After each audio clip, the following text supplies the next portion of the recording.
La Semana Santa hay que vivirla paso a paso. Así la ha diseñado nuestra Santa Iglesia.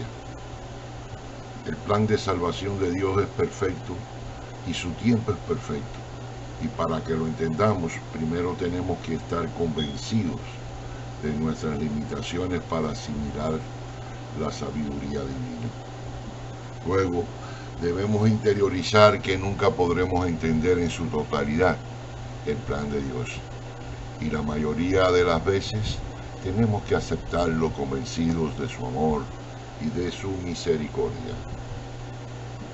Los discípulos de Jesús no entendían cuando Él les hablaba de su partida y hacía su despedida con palabras llenas de amor, y ellos no comprendían. Habían olvidado o no sabían todo lo que estaba escrito en la historia salvífica de Dios. Y además, la resurrección no había pasado. Pero nosotros hoy tenemos las Sagradas Escrituras y el magisterio de la Iglesia, fiel a la tradición cristiana. Y con su ayuda podemos explicar con claridad y convencimiento por qué la pasión y muerte de nuestro Señor. Tenemos las respuestas bien claras que justifican el sufrimiento, la humillación y el dolor de nuestro Señor. Los datos del Nuevo Testamento solo pueden comprenderse debidamente si tenemos presente la intención del Jesús histórico, del Hijo del Hombre, para que el acontecimiento de la resurrección supere la pasión y muerte de Jesús y esté justificada por Dios con su fin positivo para la humanidad. Si releemos la pasión y muerte a la luz del valor purificador salvífico de la pasión y muerte del siervo de Dios, de Yahvé, en Isaías 53, debió cumplirse lo que decían las Escrituras para que no hubiese ninguna duda de que Jesús era ese siervo, de que Jesús era el Mesías, de que Jesús era Cristo. La visión del valor salvífico del sufrimiento de los justos martirizados, difundida ampliamente en el judaísmo tardío, lo podemos ver en Macabeo 2, en Macabeo 4, en Esdras 4, etcétera, etcétera, en el Antiguo Testamento, no podían nunca aislarse del compromiso del Jesús histórico por el reino, como nos enseñan claramente los evangelios. Toda esa conexión hace comprender mejor las motivaciones históricas de la pasión de Jesús, al mismo tiempo la dirección de que sus discípulos de todos los tiempos tienen que tomar en su seguimiento, en su imitación doliente y de Marte. La construcción del reino en la historia como compromiso por un mundo según el corazón de Dios, que lleva consigo la pasión, el sufrimiento y a veces la muerte como consecuencias de la lucha contra el mal, pero que tienen una promesa de victoria por parte de Dios. Dios tenía que dejar ese legado a la humanidad, tenía que dar a su Hijo hecho hombre como garantía y esperanza de nuestra salvación, para que se cumpliese su plan salvífico. A veces me hago esta pregunta: si Cristo no hubiese sido clavado en la cruz, si no hubiese sido humillado, si no hubiese sido torturado hasta la muerte, mi conversión, mi fe, la evangelización del mundo hubiese sido efectiva. ¿Qué creen? Pues la respuesta es evidente. Claro que no hubiese sido efectiva. Hablemos un poco ahora sobre el triduo pascual. La palabra triduo en la práctica devocional católica sugiere la idea de preparación. A veces nos preparamos para la fiesta de un santo, con 3 días de oración en su honor, o bien pedimos una gracia especial mediante un triduo de plegarias de intercesión. En las normas litúrgicas para la Semana Santa, el triduo se presenta no como un tiempo de preparación, sino como una sola cosa para celebrar la Pascua. Es un triduo de la pasión y resurrección que abarca la totalidad del misterio pascual. Así se expresa en el calendario litúrgico, que dice: Cristo redimió al género humano y dio perfecta gloria a Dios, principalmente a través de su misterio pascual. Muriendo destruyó la muerte y resucitando restauró la vida. El triduo pascual de la pasión y resurrección de Cristo es, por tanto, la culminación de todo el año litúrgico. Así está dicho en nuestro calendario. Con el triduo pascual estamos celebrando entonces los 3 días sacratísimos de la crucifixión, la sepultura y la resurrección de nuestro Señor Jesucristo. Y ellos conforman el núcleo de la semana central del cristianismo: el Jueves Santo, el Viernes Santo y el Sábado Santo. El Jueves Santo comienza el triduo pascual. Los misterios que actualiza la liturgia del Jueves Santo, la llamada misa vespertina de la Cena del Señor, son conocidos por todos.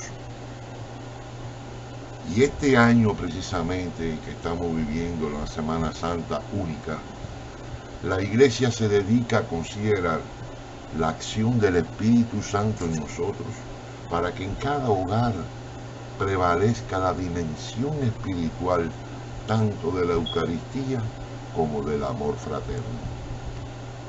El Jueves Santo nosotros estamos celebrando la última cena, el lavatorio de los pies, la institución de la Eucaristía, o sea, de nuestra Santa Misa y del sacerdocio, y la oración de Jesús en el huerto de Getsemaní. Jesús vino a servirnos, señores. Vino a servirnos para que nosotros seamos servidores y enunciemos el Evangelio con obra y amor. Y así ese servicio, esa humildad, Él la expresa explícitamente en el lavatorio de los pies. El otro día del triduo pascual es el Viernes Santo. El ayuno del Viernes Santo y la vespertina misa, celebración de la pasión del Señor, intentan sumergir a toda la Iglesia en el misterio de la muerte de Cristo. Y esto no solo afectivamente, no, sino como un sacramento que nos hace participar en la fuerza salvífica y transformadora que consiguió y perpetuó Jesucristo. Participar fructuosamente en el ayuno este Viernes Santo y en la liturgia del Viernes Santo, con nuestro corazón abierto al Espíritu Santo, ayuda a dar un paso en la mortificación, o sea, en dar muerte, que exige el seguimiento de Cristo para que Él pueda ser el Señor de nuestra vida. Perdón. Este fruto de la muerte de Cristo solamente puede producirlo en nosotros la acción del Espíritu Santo, que es el gran don que ha hecho Cristo a su iglesia. También viene el Sábado Santo, un día de silencio, el último día del triduo pascual. El esposo nos ha sido arrebatado. Perdón. Día de dolor, de reposo, de esperanza, de soledad. El mismo Cristo está callado. El que es el Verbo, el que es la palabra, está callado. después de su último grito en la cruz, donde decía: Dios mío, ¿por qué me has abandonado? Ahora Él calla en el sepulcro, descansa, consumatum est, todo se ha cumplido. Pero este silencio se puede llamar plenitud de la palabra. El anonadamiento es elocuente, resplandece el misterio de la cruz. El sábado es el día en que experimentamos el vacío. Sí, la fe ungida de esperanza no viera el horizonte último de esta realidad, caeríamos en el desaliento. Nosotros esperábamos otra cosa, decían los discípulos de Maús. El sábado está en el corazón mismo del tríodo pascual, entre la muerte del viernes y la resurrección del domingo. Nos detenemos en el sepulcro, un día puente, pero con una personalidad grande. Son tres aspectos, no desde el punto de vista cronológico, sino de un mismo y único misterio, el misterio pascual, el misterio de la Pascua de Jesús, muerto, sepultado y resucitado. Con esta explicación de cómo nuestra iglesia celebra el misterio pascual, nos vienen muchas preguntas. ¿Por qué Jesús tiene que sufrir tanto y morir? Pues bien, primero, porque estaba escrito y la palabra de Dios tenía que cumplirse para confirmar que Él era el Mesías. En el libro del profeta Isaías, ya lo dijimos, capítulo 53, estaba escrito todo lo que le sucedería a Jesús. Pero también tenía que sufrir y morir para que sus discípulos se arrepintieran de su abandono y dieran la vida por Él como Él la dio por ellos. Al suceder el mayor de los milagros de Jesús, que es la resurrección, donde demostró con creces la divinidad suya a sus discípulos, estos se convirtieron en los evangelizadores del mundo. Llevaron el testimonio de Jesús a todas las partes del mundo con la ayuda del Espíritu Santo. Así tenemos el testimonio de Esteban, el primer mártir cristiano, que mirando al cielo vio a Jesús sentado a la derecha del Padre, o el de San Pedro, que fue crucificado con la cruz de cabeza, o el de San Pablo, que lo decapitaron en Roma, y los miles de cristianos que se convirtieron en mártires por ser fieles al legado de Cristo. La glorificación de Jesús está en su pasión. Él la narra muchas veces en los evangelios antes de que sucediese. Y este hecho es el acontecimiento central de la historia de la salvación. Dios se enaltece bajo la sombra de la pobreza y de la fragilidad humana. La segunda pregunta que podríamos hacernos es: ¿qué significa para nosotros en la actualidad el ejemplo que tuvo el varón de los dolores, como profetizó Isaías? Cada vez que pienso en el sufrimiento y el dolor que sintió nuestro Señor por redimirnos y salvarnos, en esos clavos, en esa corona de espinas, en esos escupitajos, en esa lanzada en un costado, me siento tan pequeño, tan triste, tan sucio inclusive. El Señor sufre y muere por mí, para que mis pecados y errores queden perdonados.